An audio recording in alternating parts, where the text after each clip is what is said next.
e para que eu não me exaltasse pela excelência das revelações, foi-me dado um espinho na carne, mensageiro de Satanás. Esta citação é de Paulo.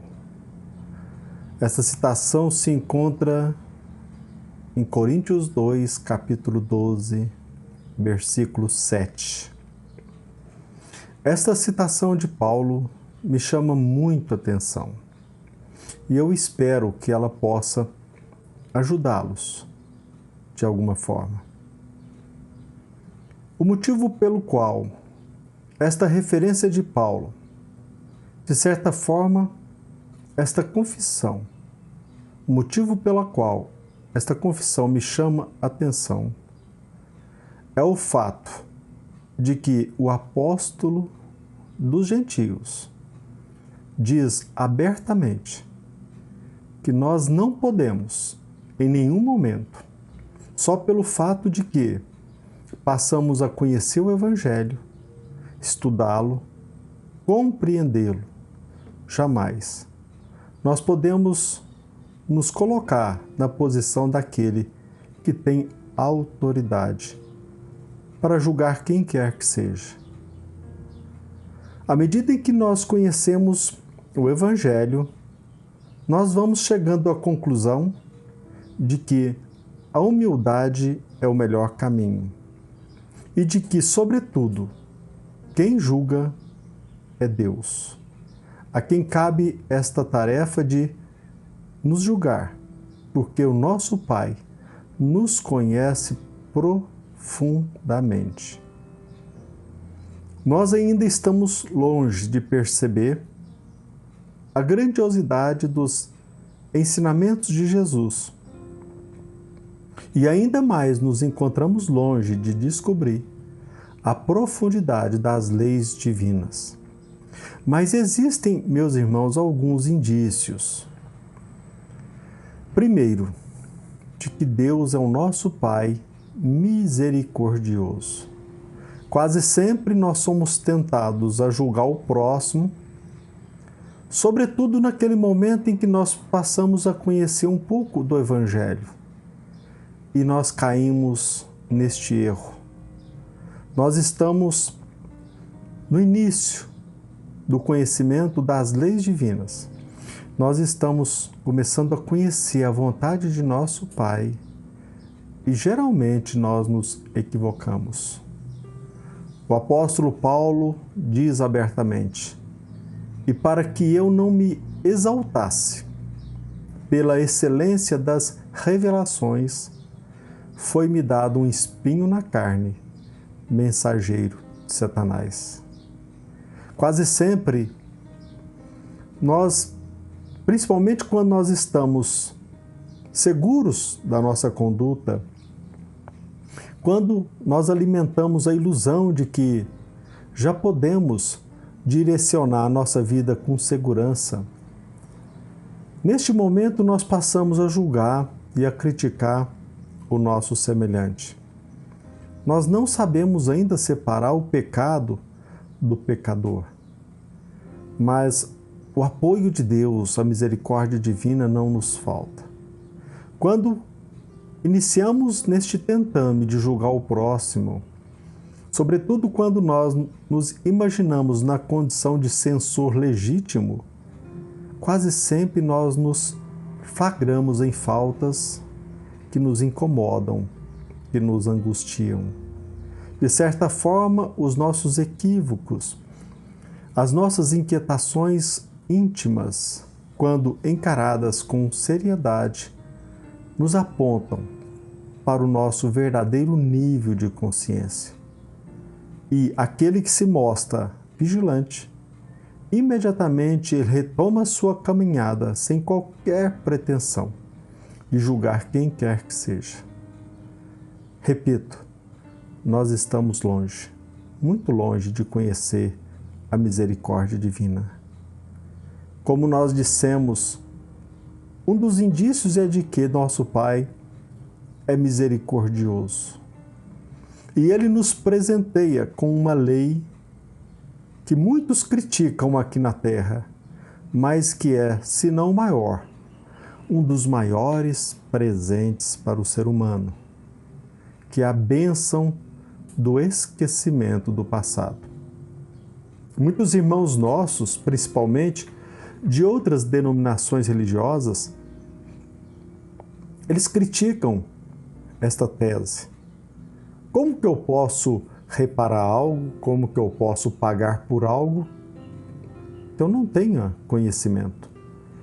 De cuja infração eu não guardo lembrança, esquecendo-nos de que, na atual situação em que nos encontramos, nós não temos ainda condições de recobrar a memória completa.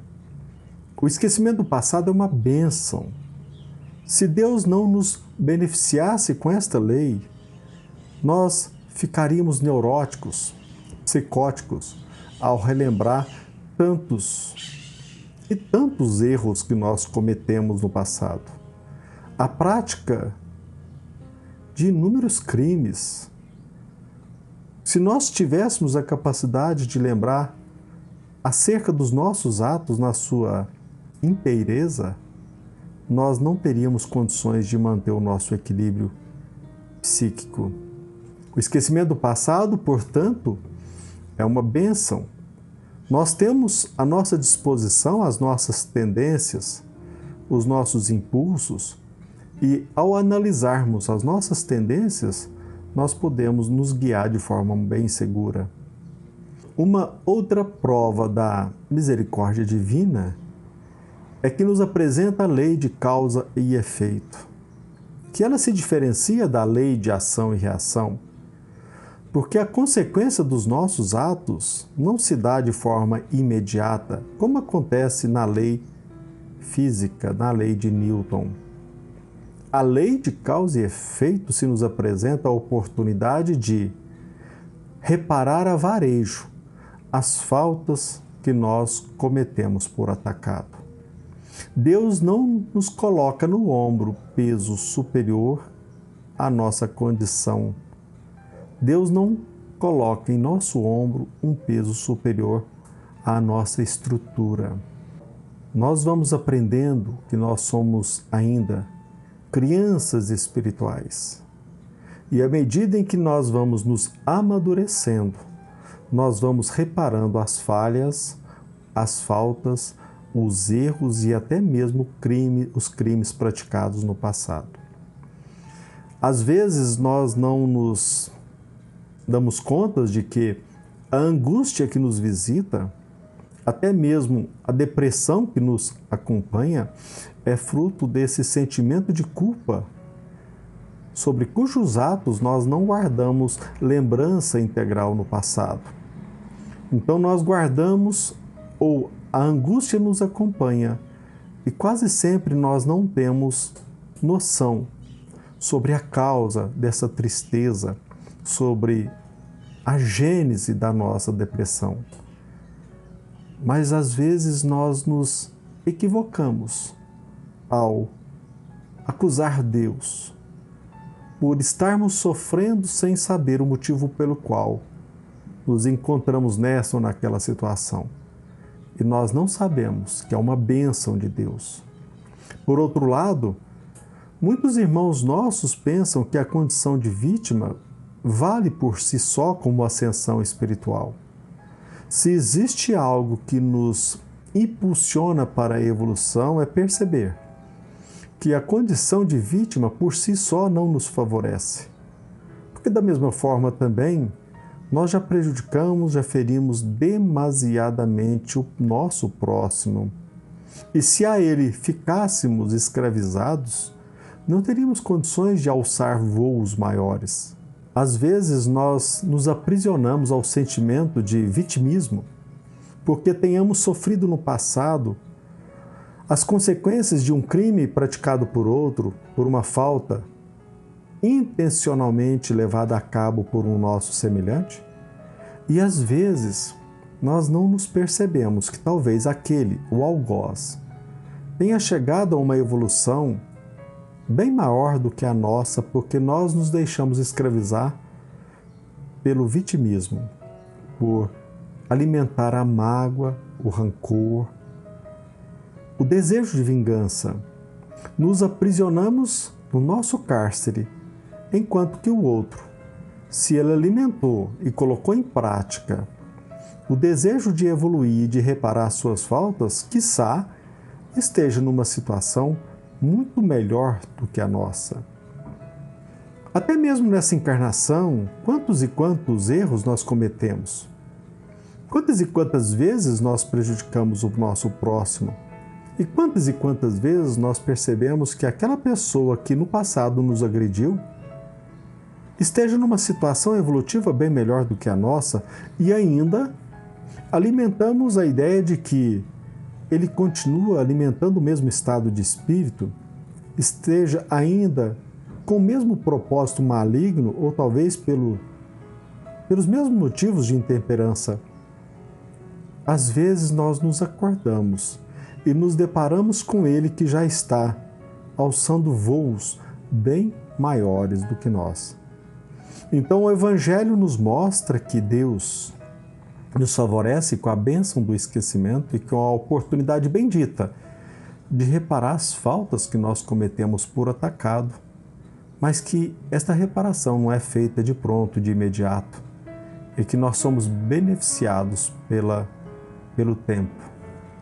Resta-nos apenas acordar, resta-nos apenas olhar para dentro de nós e percebermos que o nosso sofrimento não é consequência, não é fruto da conduta alheia. Nós podemos continuar alçando voos maiores, independentemente das adversidades externas, como talvez também possamos manter-nos escravizados no mesmo estado de espírito, de animosidade, de desejo de vingança, muito embora sejamos incessantemente beneficiados por inúmeras oportunidades. Então, meus irmãos, esta passagem de Paulo, o apóstolo dos gentios, tem me ajudado e eu espero, sinceramente, que ela também te ajude. E para que não me exaltasse, pela excelência das revelações, foi-me dado um espinho na carne, mensageiro, Satanás. Jamais, então, nós podemos alimentar a ideia de que, a partir do momento em que eu conheça o Evangelho, desde quando eu passo a entendê-lo com mais profundidade, a advertência é para que nos mantenhamos serenos, equilibrados, com zelo próprio e jamais nos envolvermos na ilusão de que o conhecimento do Evangelho nos coloca numa posição superior para que possamos julgar, criticar e nos tornar censores do nosso próximo. E nós precisamos, acima de tudo, analisando as leis universais, percebendo que se Deus é misericordioso, por que nós não alimentamos esse mesmo propósito de indulgência e de misericórdia? Se Deus nos confere a bênção do esquecimento, por que também nós não beneficiamos o nosso próximo, esquecendo as falhas, os erros, as faltas, os crimes praticados? Se Deus nos confere a oportunidade de reparar a varejo as faltas cometidas por atacado, por que também nós não propiciamos ao nosso próximo a oportunidade de, na medida do possível, ele se reaproximar e poder reparar aquilo que ele tenha cometido por equívoco ou talvez até mesmo por maldade? Certa vez eu fiz um poema escrito há muito tempo em que eu retrato esse estado de espírito. Talvez tenha sido o meu verdadeiro despertar espiritual quando eu comecei a olhar para mim mesmo com carinho, deixando de olhar o outro como causador dos meus sofrimentos e agradecer a Deus pela oportunidade bendita de estar aqui na Terra, enfrentando as adversidades. O ambiente talvez, em alguns casos, inóspito, para que eu pudesse alçar voos maiores. Este poema, meus irmãos, eu escrevi há muito tempo, e ele diz mais ou menos assim: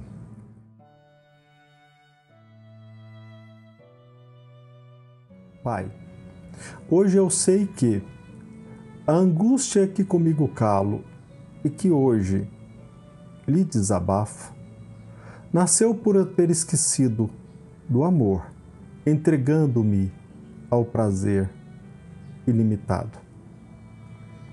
Muitas e muitas vezes nós não percebemos, mas a angústia que nos visita é fruto de atos cometidos no passado, quando pensávamos apenas em nós, exclusivamente em nós, para colocar em prática os desejos, os prazeres ilimitados.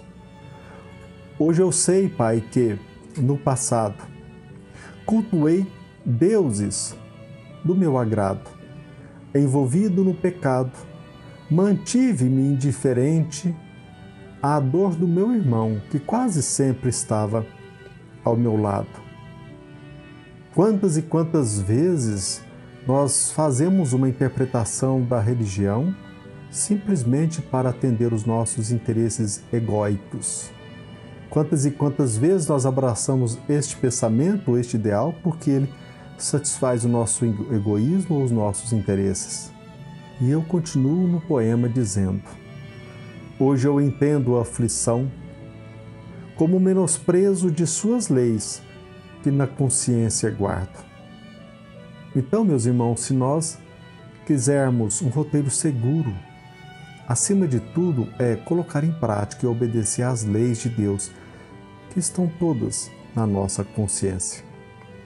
Hoje percebo, Senhor, que infeliz é na verdade quem, em vez do amor na atração, escraviza-se à paixão que arde, tornando-nos escravos das nossas pulsões, dos nossos instintos animalescos. De certa forma, nós não percebemos, mas estamos nos escravizando quando nós temos a oportunidade de nos libertar, conhecendo-nos cada vez mais e, acima de tudo, nos inteirando a respeito das leis divinas.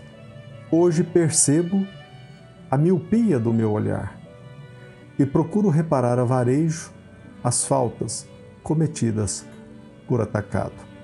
Eu percebo nitidamente que, como o Senhor não castiga e nem pune, a culpa é o orgulho, é a ilusão, que já não mais me prende ao passado.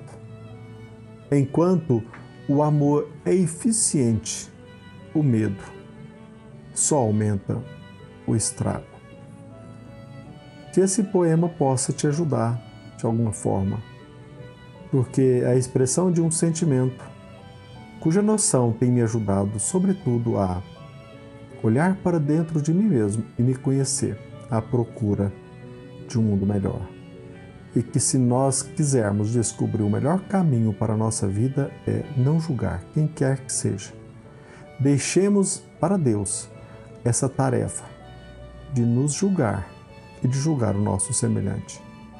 E deixemos aqueles que aqui na terra têm a obrigação de fazê-lo, seja na condição de juiz, magistrado, delegado e assim por diante. Mas evitemos ao máximo não separar o pecador do pecado, porque quase sempre nós somos muito duros, porque nós ainda não aprendemos a conviver até mesmo conosco mesmo, pela lei de amor. Que Jesus Cristo nos abençoe sempre.